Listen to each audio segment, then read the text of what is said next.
دیکھو مسئلہ یہ ہے کہ یہ جو شک والا مسئلہ ہے نا وہ آج کل بہت زیادہ ہو رہا ہے کہ بندے کو ایسے لگ رہا ہوتا ہے جیسے ہوا نکل رہی ہے، نکلتی نہیں ہے۔ بندے کو ایسے لگ رہا ہوتا ہے جیسے یہ پیشاب جو ہے نا وہ سرے پہ آیا ہوا ہے، حالانکہ محسوس ہو رہا ہوتا ہے، ہوتا نہیں ہے۔ اس کے لیے جو ایک ضابطہ ہے، قاعدہ ہے، صاف ستھرا تمام فقہا نے لکھا ہوا ہے اور حدیث سے ثابت ہے، الیقین لا یزول بالشک، یقین یہ شک کے ساتھ زائل نہیں ہوتا۔ تو چونکہ آپ کا جب مسجد میں آئے ہیں، نماز کے لیے کھڑے ہوئے ہیں، تو آپ یقینی وضو کے ساتھ آئے ہیں، اور اب درمیان میں جو آپ کو شک ہو رہا ہے، یہ شک آپ کے اس یقین کو زائل، اب اس یقین کے زائل کرنے کے لیے آپ کے پاس اس طرح کا یقین ہونا چاہیے کہ جس یقین کے ساتھ آپ وضو کر کے آئے۔ سیدھی سیدھی سمپل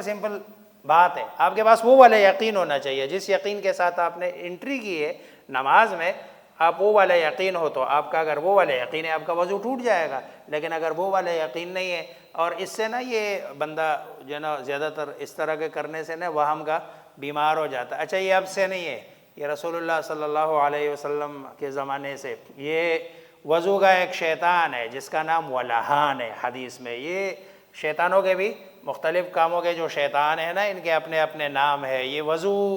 کا جو شیطان ہے نا اس کا نام ولہان ہے۔ یہ جو ہے نا وضو کرتے ہوئے بندے کو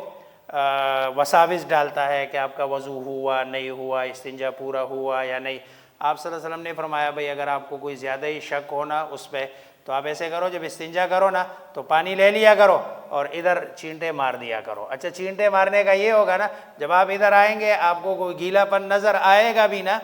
تو آپ کہیں گے یار وہ تو وہی والا ہے جو میں نے کیا کیا ہے، پانی مار دیا تھا، تاکہ جو ہے نا وہ آپ کا وسوسہ ختم ہو، وہم کی بیماری سے اپنے آپ کو کیا کرے، بچانے کی کوشش کرے حتی